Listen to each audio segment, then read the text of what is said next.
Makukuha din ba agad ang pera na inutang mo sa Mabilis Cash? Tara, alamin natin.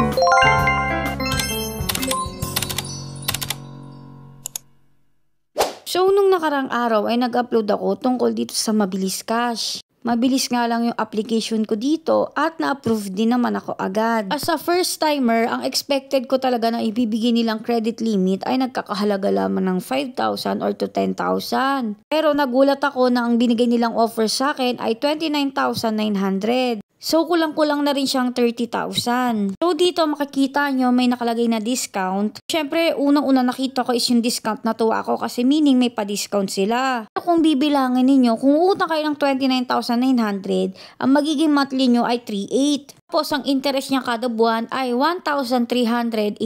So, malaki talaga yon. Kapag tinotal natin itong 3,800 sa loob ng 11 months, kasi nga yung pinaka-last month niya ay wala ng fee, tapos naka-discounted na rin siya. So, huwag kayong magpapabudo sa mga discounted na yan, kasi nga ito, i-check natin sa calculator, itong 3,874 times 11 months, pumapatak na siya ng 42,614. Tapos, i-add pa natin dun yung pinaka-last month, which is yung 2,499. Ang magiging total na babayaran ninyo ay 45,113. So, imagine ninyo 30,000, pagpalagay na natin 30,000 yung utang ninyo.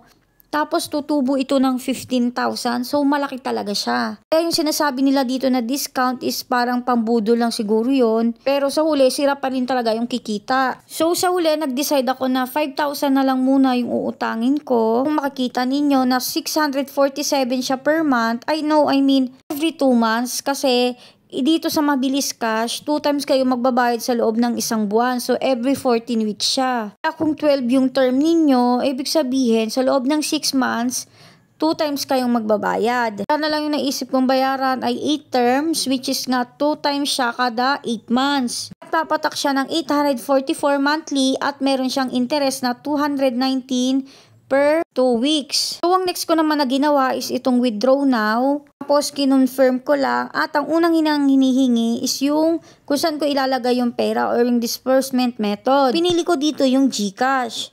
Tapos, ilagay ko dito yung account number ko. Usually kasi kung yung number mo rin dito sa may pag-register mo, yun din yung unang lalabas dyan. Pero, pwede nyo siyang i-edit. Next naman is, nag-picture ako ng ID. Kasi nga, di ba nung una, nung sa application pa lang is hindi ko siya pinicturan.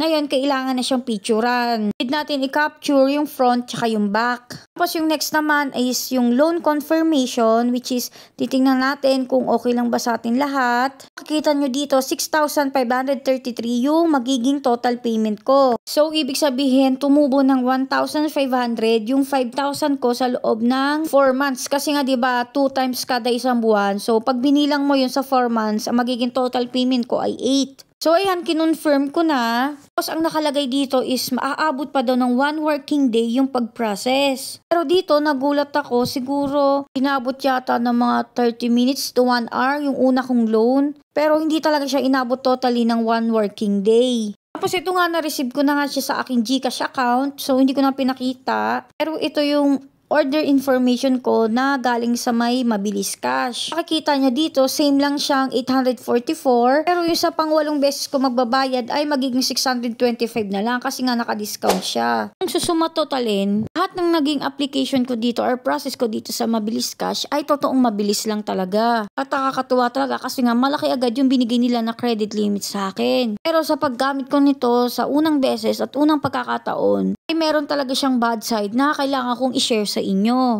So, sa susunod na video ko na lang siya i-share sa inyo. Kaya sana tutukan nyo yon. So, yun nga no. Sana may natutunan kayo sa video na ito. Thank you for watching. Yun lang.